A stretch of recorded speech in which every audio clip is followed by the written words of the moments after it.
I don't know, the little mix here we've got here where it just worked out this way.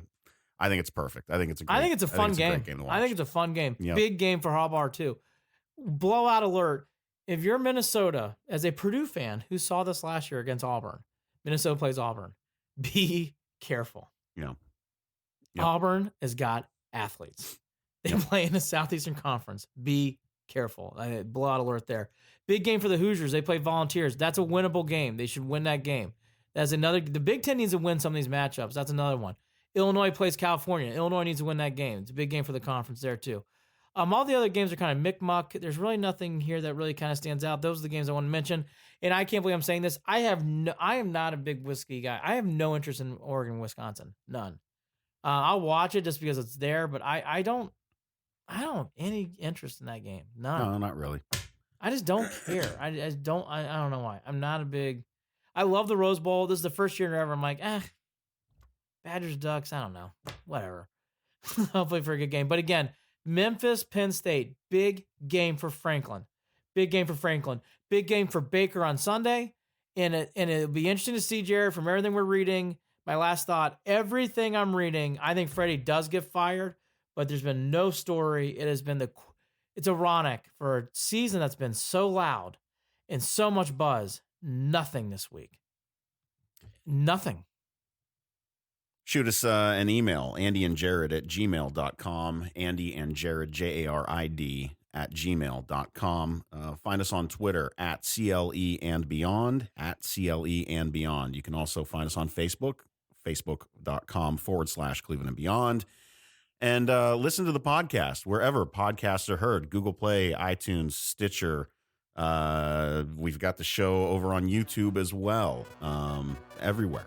Find it on your Alexa device. Go ahead and give it a listen. Give it a subscription or subscribe. Give it a like Click on the Facebook. subscribe button. All that good stuff. We are brought to you by Waiting for Next Year. Check them out. Original Cleveland sports reporting at waitingfornextyear.com.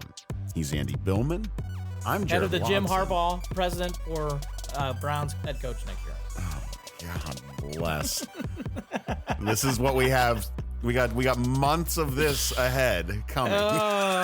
Hopefully analytics approves it. Oh, God. Andy and Jared, Cleveland and Beyond. The battle for Ohio is a silly rivalry. What, the battle for third and fourth place most years. Oh my God. It's certainly a long ways away from Bernie Kosar and Boomer Science.